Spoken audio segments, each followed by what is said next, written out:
Hai semua, selamat datang di channel Otaku Anime. Hari ini Mimin akan kembali melanjutkan pembahasan yang kemarin. Dan untuk saat ini Mimin belum bisa membuat video yang panjang. Jadi tolong dimaklumin ya. Dan kayaknya tak usah berlama-lama lagi, kita langsung masuk ke ceritanya. Hujan deras terus berlanjut, dan pihak sekolah telah mengirim pesan teks yang mengumumkan bahwa ujian hari ini dibatalkan. Bisa dikatakan kalau hari ketujuh ujian khusus ini merupakan hari yang penuh dengan waktu menganggur. Jadi semua orang dapat menggunakan jeda ini untuk kembali mendapatkan kekuatan mereka.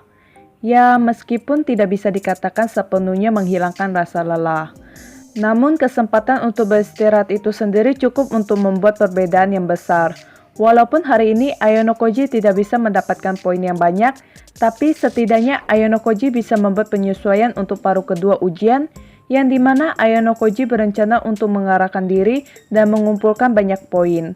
Di luar tenda terdengar suara Nanase yang memanggil nama Ayano Koji, dan berkata kalau ia ingin berbicara sesuatu dengannya. Meski tidur bersama dilarang oleh aturan, tapi tinggal bersama untuk waktu yang singkat bukanlah masalah, selama siswa tersebut tidak kehilangan rasionalitasnya. Jadi Ayano Koji pun mempersilahkan Nanase untuk datang ke tendanya. Nanase membentangkan handuknya, mempersiapkannya untuk melindungi kepalanya. Meskipun jarak yang dilewati kurang dari 1 detik, tapi tetap saja Nanase sedikit kehujanan, karena intensitas curah hujan yang cukup tinggi. Nanase kemudian meminta maaf kepada Ayano Koji karena telah mengganggu waktu istirahatnya. Ayano Koji berkata kalau itu tidak apa-apa. Menurut Ayano Koji, Nanase lah yang seharusnya lebih lelah darinya. Dimulai dari tindakannya sebelum datang ke area ini, ditambah pertarungan sengit yang terjadi karena kesalahpahaman. Awalnya, Ayano Koji berpikir Nanase ingin mengatakan sesuatu padanya, tapi ia tidak kunjung membuka mulutnya.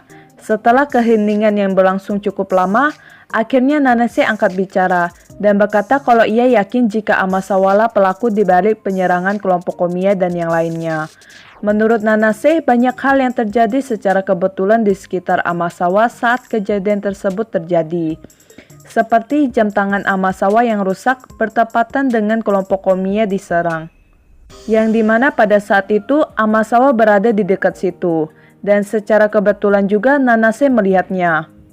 Nanase merasa kebetulan seperti itu sangat mustahil, kecuali jika Amasawa memang berhubungan dengan penyerangan itu. Ayano Koji setuju dengan pendapat Nanase, karena sulit untuk menyebut rangkaian kejadian itu sebagai kebetulan, jika itu adalah beberapa kebetulan yang bertumpuk satu sama lain. Ayano Koji dan Nanase mulai berspekulasi dan beranggapan jika Amasawa bukan pelakunya, maka seharusnya Amasawa sudah tahu siapa pelakunya, atau mungkin saja Amasawa merupakan kaki tangan dari seseorang. Dan jika mereka menganggap bahwa Amasawa mengambil tindakan untuk membantu pelaku sebenarnya, maka itu akan menjelaskan mengenai tindakan Amasawa. Meskipun Ayano Koji tidak bisa memastikan dengan tepat apa yang Amasawa lakukan pada Komiya dan yang lainnya. Tapi Ayano Koji bisa menebak secara kasar siapa yang bersamanya dalam jadwal hariannya. Nanase memiringkan kepalanya yang menandakan bahwa ia tidak mengerti maksud dari perkataan Ayano Koji. Ayano Koji langsung mengeluarkan tabletnya dan menunjukkannya kepada Nanase. Nanase bertanya apakah tidak apa-apa untuk menunjukkan informasi pribadinya padanya. Jadi informasi pribadi yang dimaksud Nanase adalah skor yang dimiliki oleh Ayano Koji. Karena seperti yang kita ketahui, kalau poin dan peringkat di luar 10 teratas dan terbawah tidak akan diungkapkan kepada publik. Jadi ini adalah informasi pribadi yang sangat penting. Ayano Koji berkata bahwa mereka telah membangun hubungan di mana mereka bisa saling percaya, dan Nanase bersyukur akan hal tersebut, karena Ayano Koji telah mempercayainya. Dan karena Ayano Koji dan Nanase telah menjalani ujian bersama-sama, mereka berdua mungkin bisa menebak berapa banyak poin yang didapatkan hanya dengan memikirkan kembali masa lalu. Meskipun ada juga bagian dari ujian yang Ayano Koji tantang sendiri. Tapi Nanase mungkin akan berasumsi bahwa Ayano Koji mendapat tempat pertama. Jadi Ayano Koji tidak peduli menunjukkan nilainya pada Nanase dan mulai menjelaskan. Di tengah penjelasannya, Nanase segera menyadari sesuatu yang mencurigakan, yang dimana seharusnya skor Ayano Koji adalah 88 poin. Tapi sekarang hanya 78 poin, 10 poin lebih sedikit. Nanase pun bertanya-tanya bagaimana dan mengapa 10 poin itu bisa menghilang. Ayano Koji kemudian menjelaskan kalau ia telah menggunakan layanan GPS mulai dari jam 7 pada hari ke-6 tidak termasuk waktu istirahat sebanyak 10 kali dengan rentang 1 kali per jam.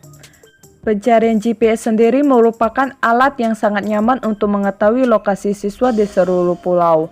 Namun jika mereka hanya menggunakannya sekali, mereka hanya dapat mengetahui posisinya saat ini. Tapi jika mereka membagi hari menjadi 10 bagian dan menelusuri berulang kali, mereka dapat melihat banyak hal yang sebelumnya tidak dapat mereka lihat. Dengan menghubungkan titik-titik menjadi sebuah garis, lintasan jalan seseorang dalam sehari dapat dilacak. Dalam hal ini, mereka mungkin dapat mengetahui siapa yang memiliki rencana perjalanan yang sama dengan siapa. Jadi jika seseorang menggunakan penelusuran 10 kali, mereka dapat melihat bahwa Nanase dan Ayano Koji sering berpindah bersama. Tapi dalam ingatan Nanase, pada hari tersebut Ayano Koji tidak menggunakan tablet untuk waktu yang lama.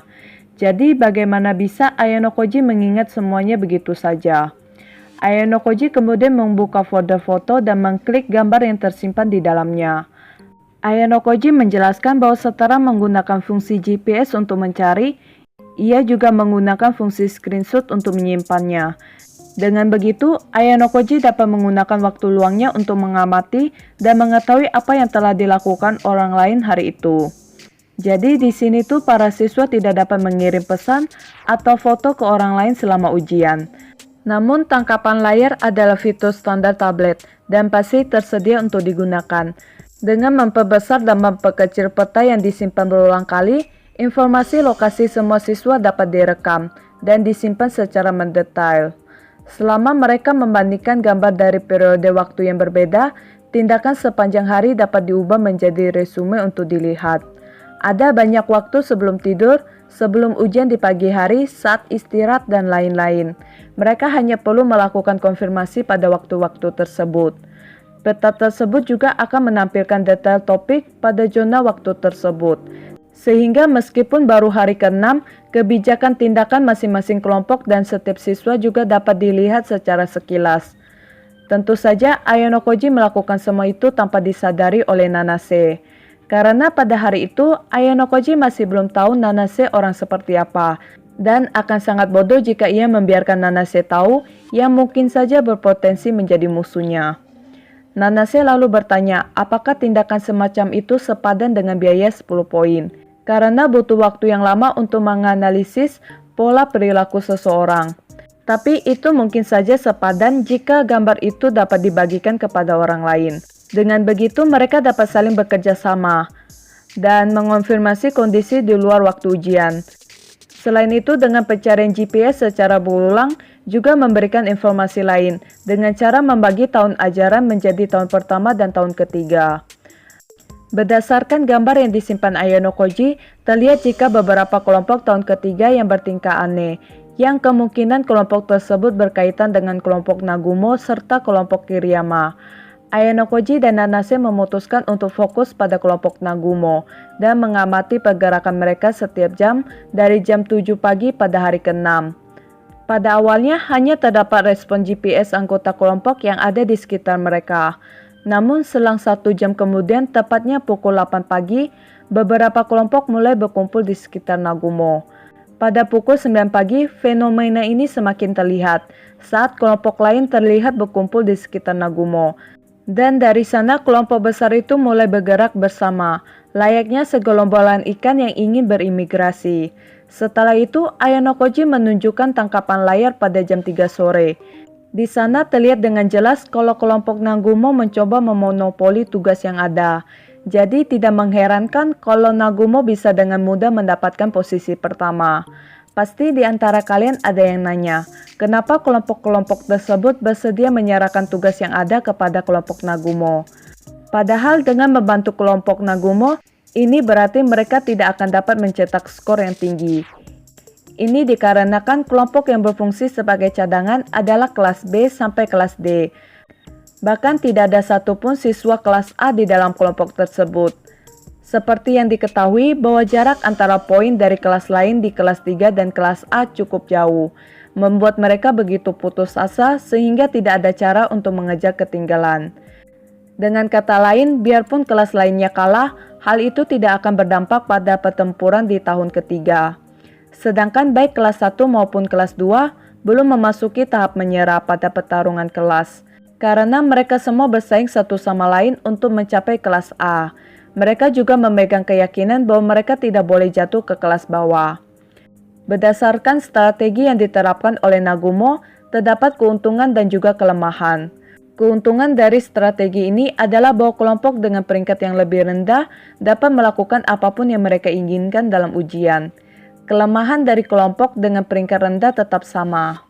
Terlepas dari skornya, meskipun mereka hanya mendapatkan 1 poin, status mereka sebagai salah satu kelas bawah tidak akan berubah. Mereka hanya akan kehilangan poin kelas atau seseorang dikeluarkan. Dan supaya strategi ini tidak diketahui oleh orang lain, maka Nagumo membiarkan mereka untuk mendapatkan beberapa poin. Karena jika mereka terus mengabaikan area grid dan semua tugas, otomatis poin yang mereka dapatkan adalah 0.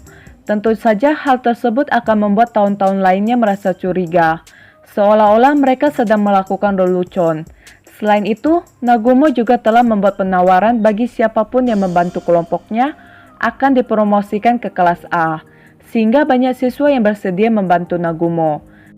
Dan untuk mengantisipasi pergerakan kelompok Nagumo dan tahun pertama lainnya, Ayanokoji telah mengajukan proposal kepada Ruen dan Sakayanagi, yang dimana semua siswa di tahun kedua akan bekerjasama menyelesaikan proyek tertentu. Singkatnya, ini serupa dengan strategi yang diadopsi oleh Nagumo. Namun ini tidak sefokus Nagumo yang dimana hanya kelompok tertentu yang menang. Karena siswa tahun kedua saling bersaing, jadi tidak ada cara untuk menyetujui argumen yang terkait dengan poin kelas. Oleh karena itu, mereka hanya akan bekerja sama satu sama lain di bidang lain selain mencetak poin dalam ujian. Dan mereka mencapai kesepakatan melalui negosiasi dalam bentuk saling mendukung. Misalnya kelompok Sudo digunakan untuk membantu meningkatkan jumlah maksimum pengganti. Oke guys, kita kembali lagi ke cerita awalnya. Ayanokoji dan Nanase kemudian mulai menyelidiki pergerakan Amasawa pada hari ke-6. Namun mereka tidak menemukan adanya tindakan yang mencurigakan dari Amasawa. Tak lama kemudian mereka menerima pemberitahuan dari sekolah bahwa bonus kedatangan dan tugas hanya terlaksanakan sekitar 1/4.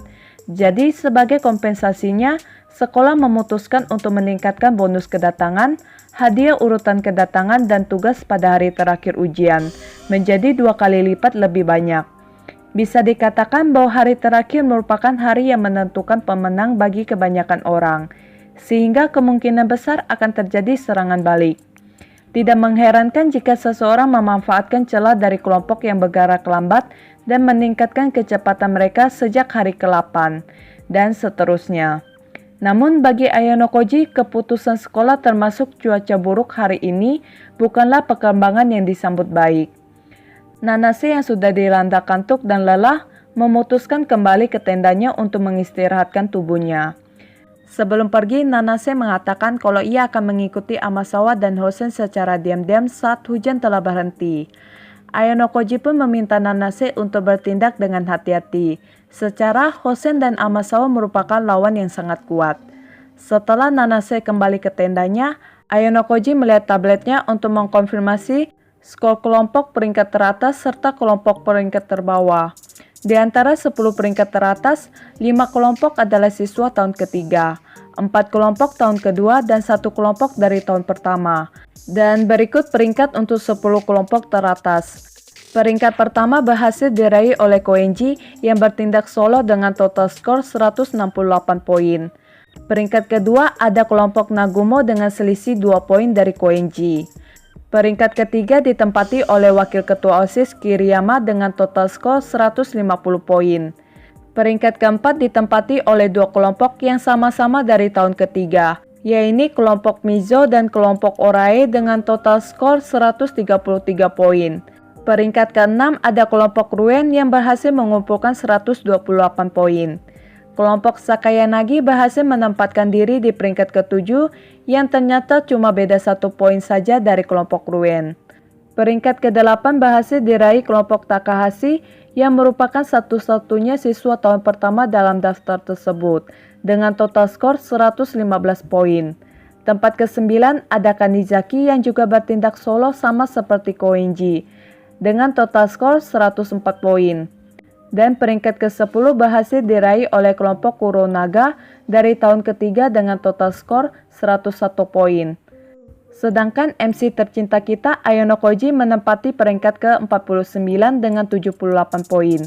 Selisih dengan peringkat pertama Koenji adalah 90 poin.